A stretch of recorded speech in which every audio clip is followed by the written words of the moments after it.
In this video, we're going to talk about cost of goods manufactured, which refers to the manufacturing costs that are associated with goods finished during the period. Goods that were finished during the period. So when we think about cost of goods manufactured, it's not mentioned on the income statement. It's not mentioned on the balance sheet. It's not something you're going to see in the financial statement. And it's not something that managers really analyze or think a lot about. So you might be wondering, well, why are we calculating this? And the reason is that cost of goods manufactured is used in manufacturing firms to compute cost of goods sold. So if we look at the equation for cost of goods sold in a manufacturing firm, it's equal to the beginning finished goods inventory balance plus the cost of goods manufactured minus the ending finished goods.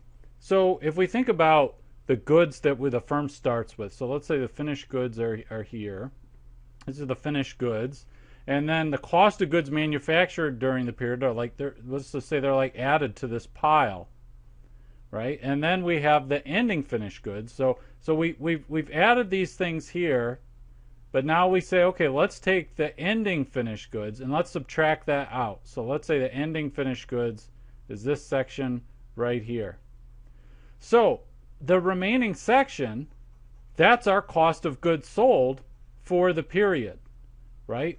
That's the cost of goods sold, and then what's left over, obviously, well, that's just our ending finished good. That wasn't sold during the period. It's still in finished goods inventory, so that's why we subtract it out, and everything else flows into that cost of goods sold. So this is kind of the motivation for calculating cost of goods manufactured. So now we understand why we need to calculate COGM. So let's look at the equation for COGM. So COGM is the beginning work in process inventory level plus the total manufacturing cost minus the ending work in process. So now at this point you might be saying, hey, wait a minute, what is this total manufacturing cost, this TMC?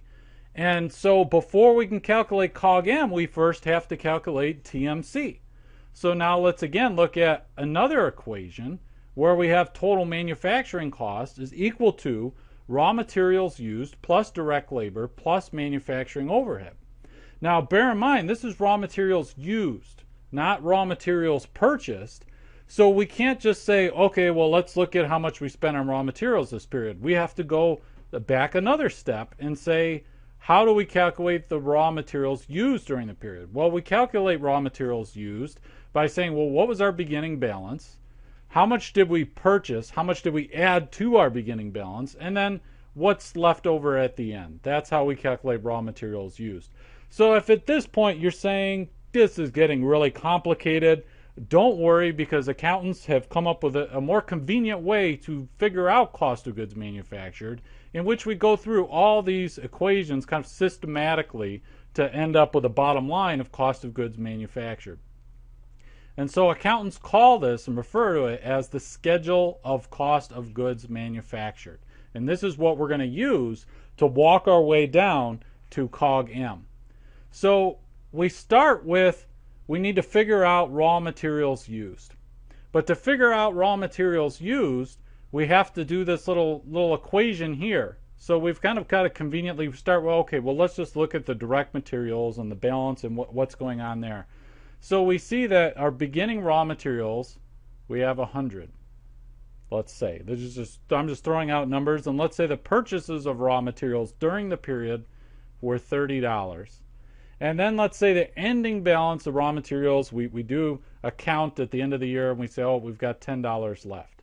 So now what we do is we take the 100 and we add the $30 that we purchased, and then we subtract out what's left.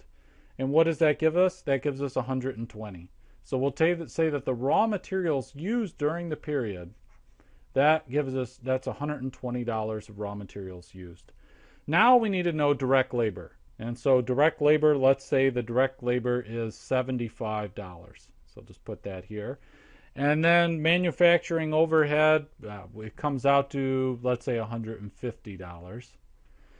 Now that we have raw materials used, direct labor, and overhead, now we can go ahead and compute total manufacturing cost.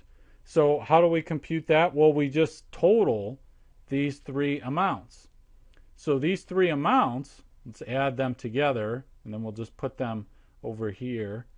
Those three amounts are $345. $345. Now that we have TMC, which I'll just abbreviate here, total manufacturing cost. Now that we have total manufacturing cost, now we can go ahead and compute cost of goods manufactured directly. So we got our 345 here, but now we need to know beginning work in process inventory. So we go to the balance sheet and take a look, and let's say it's $50.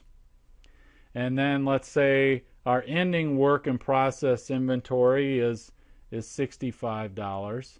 And again, this beginning would have just been from like January 1, and the ending would have been from December 31. We just look at the inventory balances on the balance sheet.